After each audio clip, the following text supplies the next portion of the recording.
नमस्कार सभी बच्चों को।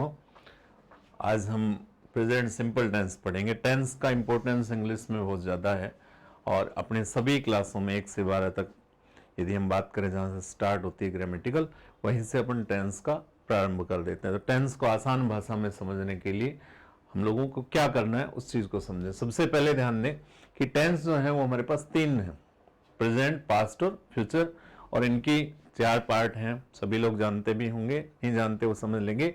इंडेफिनेट, कंटिन्यूअस, परफेक्ट और परफेक्ट कंटिन्यूअस। ये हमारे पास टोटली 4 पार्ट और 3 के हिसाब से टोटली 12 के रूप में हम लोग पढ़ते हैं। तो ध्यान देंगे, सबसे पहले पढ़ाते हैं प्रेजेंट सिंपल टेंस में या प्रेजेंट इंडेफिनेट टेंस। हिंदी में इसकी पहचान होती है जिस हिंदी वाक्य के अंत में ता है, ती है, ते है आदि आते हैं, ता हूं, तो वो प्रेजेंट सिंपल टेंस होता है। इसकी पहली तो अपने को पहचान इसलिए जरूरी है कि जब हिंदी से इंग्लिश में हम ट्रांसलेट करेंगे तो सबसे पहले हमें उसकी पहचान होनी चाहिए कि कौन सा सेंटेंस जो है वो किस टेंस का है, वो उसकी पहचान से होगा। तो जिस हिंदी वाक्य के अंत में ता है, ती है, ते है, ता हूं आदि आए, वो प्रेजेंट सिंपल टेंस होता है। उसके बाद हमारे पास सेंटेंस में 3 चीजें महत्वपूर्ण है। सब्जेक्ट है, फिर हेल्पिंग वर्ब है, मेन वर्ब है, और उसके बाद ऑब्जेक्ट, कॉम्प्लीमेंट, एडवर्बियल, उनकी बात करते हैं। तो सबसे पहले बात करें कि यहाँ पे हेल्पिंग वर्ब जो है वो 2 है, डू और दूसरी अपने पास में डज। 2 हेल्पिंग वर्ब्स हैं, डू और डज, ध्यान दें। और मेन वर्ब की यदि हम बात करें तो मेन वर्ब के रूप में इस टेंस में वर्ब की फर्स्ट फॉर्म या वर्ब की फर्स्ट फॉर्म के साथ एस या ईएस का यूज किया जाता है। अब यहां एक और महत्वपूर्ण बात समझने की क्या है कि डू और डज या वर्ब की फर्स्ट फॉर्म प्लस एस या ईएस, 2 चीजें, ये किस किस के साथ आएंगे तो छोटे बच्चों के लिए बहुत जरूरी है, समझ लेंगे। ही, सी, इट और सिंगुलर, यानी कि कोई भी सिंगुलर नाउन हो अपने पास में, बॉय है, स्टूडेंट है, टीचर है, किसी का व्यक्तिगत नाम है, राम, श्याम, गीता, सीता, तो उनके साथ हम डज या वर्ब की फर्स्ट फॉर्म प्लस एस या ईएस का यूज करेंगे। डू और वर्ब की फर्स्ट फॉर्म कहां यूज करनी है? आई, वी, यू, दे और प्लूरल के साथ में। ध्यान देना है कि आई जो है वैसे सिंगुलर आई का मतलब मैं, एक के लिए यूज होता है, लेकिन ध्यान क्या देना है कि इसके साथ में प्लूरल वर्ब का ही यूज होगा। क्योंकि अपने को एक खास बात का क्या ध्यान देना है कि सामान्यतः एक चीज का ध्यान रखें कि नाउन जो होती है, सिंपल सा है, एक चीज को ध्यान दें कि नाउन जो होती है वो सिंगुलर होती है और उसको हम एस या ईएस लगा करके प्लूरल बनाते हैं। नाउन को एस या ईएस लगाएंगे, प्लूरल बन जाएगी। जैसे आपने पढ़ा होगा बॉय का हो जाता है अपने पास में बॉयज, गर्ल का होता है अपने पास में गर्ल्स, चेयर का चेयर्स, टेबल का टेबल्स, बुक का बुक्स।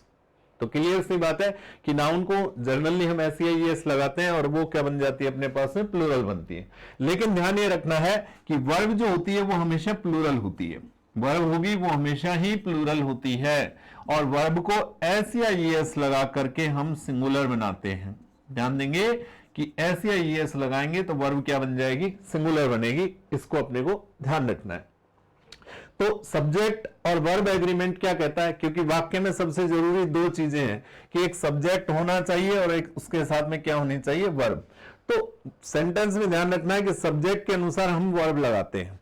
तो यदि सब्जेक्ट हमारा सिंगुलर है, यानी कि जैसा सब्जेक्ट है वैसी वर्ब होगी।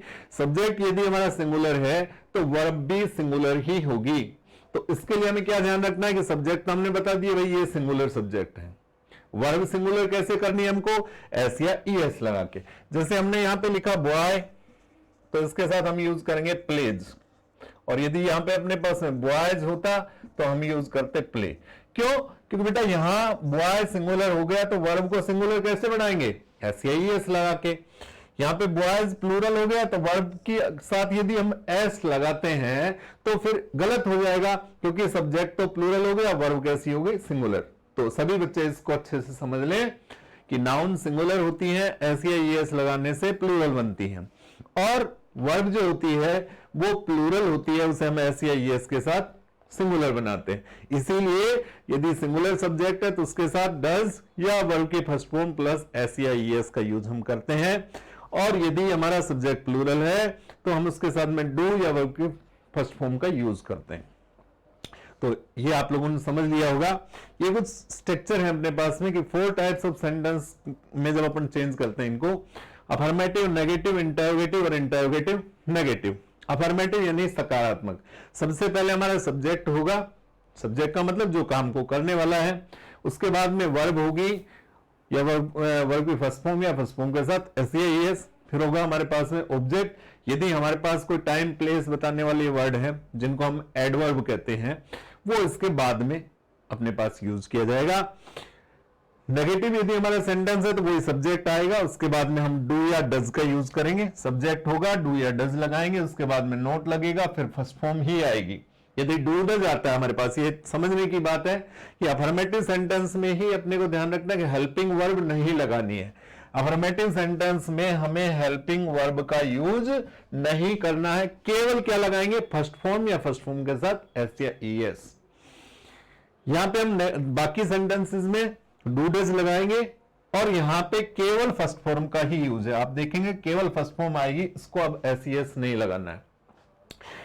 इंटरोगेटिव सेंटेंस है तो डू या डज आएगा स्टार्टिंग में, फिर सब्जेक्ट होगा, फिर वर्ब की फर्स्ट फॉर्म होगी और फिर उसके बाद में ऑब्जेक्ट होगा और लास्ट में क्वेश्चन मार्क। इंटरोगेटिव नेगेटिव में क्या होगा कि डू या डज, उसके बाद सब्जेक्ट होगा, उसके बाद में अपने को यूज करना है नोट, उसके बाद में वर्ब की फर्स्ट फॉर्म और उसके बाद में ऑब्जेक्ट का यूज हम लोग करेंगे। जैसे आप समझे, मान लीजिए हमारे पास कोई सेंटेंस आ गया, उसको हमें ट्रांसलेट करना है। अब ट्रांसलेट करते समय हमें उसमें किस चीज को समझना है वो देख लेंगे। अपन ने यहां पे लिख दिया, वह एक पत्र लिखती है।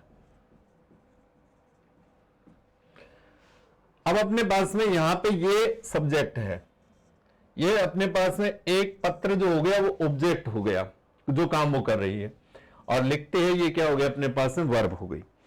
अब यहां ध्यान देना है कि यहां से हमने पहचान में पकड़ा कि बेटा ये लिखती है, यहां पे ती है आया, और हमने पढ़ा कि ता है, ती है, ते हैं, इसका मतलब ये प्रेजेंट सिंपल टेंस हो गया।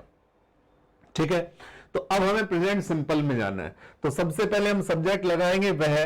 अब लिखता है होता तो हम ही लगाते, लिखती है इसका मतलब हमने क्या हो गया, सी। उसके बाद में हमने क्या लिखा, क्या कहा कि वर्ब आती है। देखो हिंदी में इंग्लिश में थोड़ा सा अंतर है कि हिंदी में क्रिया जो है वर्ब है वो आखिर में आती है, इंग्लिश में वर्ब जो होगी वो सब्जेक्ट के बाद आएगी। तो यहां पे वर्ब हो गया लिखना, तो लिखना क्या हो गया अपने पास में, राइट। अब चूंकि सी क्या हो गया, सिंगुलर, तो वर्ब के साथ एस या ईएस लगाएंगे तो बेटा क्या हो गया अपने पास में, राइट्स। क्या लिखती है, एक पत्र, तो यहां पे हो गया ए लेटर, और लास्ट में क्या हो गया अपने पास में, फुल स्टॉप। अब इसे हम नेगेटिव बनाएंगे तो वो सब्जेक्ट आएगा, सब्जेक्ट के बाद हमने कहा डू डज, तो सी के साथ में हम किसका यूज करेंगे, डज। सेंटेंस को नेगेटिव बनाएंगे तो नोट, उसके बाद में हो गया राइट, और उसके बाद में हमने यूज कर दिया ए लेटर। अब यहां यदि हम राइट्स करते हैं तो वो गलत होगा, क्योंकि ये अपने पास जो एस था वो यहां आ गया, इसलिए इसको केवल हम फर्स्ट फॉर्म के रूप में ही यूज करें। अब इसको अगर इंटरोगेटिव करेंगे तो वर्ब पहले आएगी, क्या होगा अपने पास में, does she not write a letter, और लास्ट में क्वेश्चन मार्क। उसके बाद में इंटरोगेटिव नेगेटिव, तो क्या आएगा अपने पास, डज सी, सॉरी यहां हम नोट का यूज नहीं करेंगे, does she write a letter, ये इंटरोगेटिव हो गया। और उसके बाद में आएगा अपने पास में इंटरोगेटिव नेगेटिव, तो यहां पे डज और फिर नोट और लगा, सी नोट राइट ए लेटर, और ये इंटरोगेटिव नेगेटिव, लास्ट में आएगा अपने पास में क्वेश्चन मार्क। तो ये हमारा कुल मिला के स्ट्रक्चर था। इस तरह से हम इस सेंटेंस को एक और क्लास सेंटेंस कर लेते हैं, हम उसको समझ लेंगे।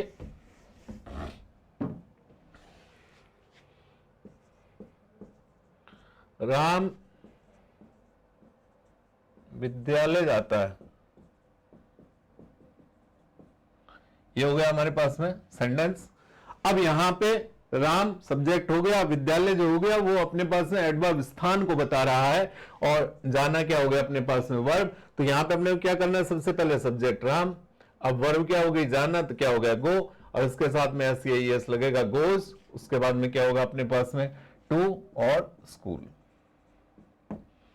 नेगेटिव बनेगा तो Ram does not go to school, उसके बाद does Ram go to school, does Ram not go to school. हमारे पास आ गया लड़के फुटबॉल खेलते हैं। ध्यान देंगे कि लड़के क्या हो गया हमारे पास है सब्जेक्ट, फुटबॉल क्या हो गया अपने पास है ऑब्जेक्ट, और खेलते हैं क्या हो गया अपने पास है वर्ब। तो यहां पे लड़के क्या हो गया द बॉयज। हमने आर्टिकल के टॉपिक में सिखाया था कि यदि हम एक प्रकार की सब चीजों की बात करते हैं तो दा नहीं लगता, लेकिन पर्टिकुलर की बात करते हैं दा लगता है। हमने कहा लड़के तो इसका मतलब है कुछ ही लड़के खेल रहे हैं, दुनिया के सारे लड़के नहीं खेल रहे हैं, इसलिए क्या लिखा हमने द बॉयज, उसके बाद में प्ले खेलना वर्ब हो गई, और क्या खेलते हैं भाई फुटबॉल, तो यहां पे आएगा अपने पास फुटबॉल, और लास्ट में फुल स्टॉप। यहां हमने किसका यूज किया वर्ब की फर्स्ट फॉर्म का। अब इससे अगर हम नेगेटिव बनाएंगे क्या होगा the boys do not play football, interrogative होगा do the boys play football, और इंटरवेटिव नेगेटिव होगा do the boys not play football. तो इस तरह ये हमारा प्रेजेंट सिंपल टेंस था। आशा करता हूं आप लोगों को समझ में आया होगा, जिनको समझ थोड़ा कम आया वो दोबारा से इसको देखें और सेंटेंसेस का आप लोग इस तरह के अभ्यास करेंगे तो आपको सब चीजें समझ में आ जाएंगी। इसी तरह से सभी टेंसेस की वीडियोस आप हमारे लिंक पर स्मार्ट ऑनलाइन एग्जाम पर प्राप्त कर सकते हैं। रेगुलर रूप से आप पढ़ाई करते रहें, सीखते रहें, कोई भी समस्या आए आप मुझसे संपर्क करें। Thanks all of you.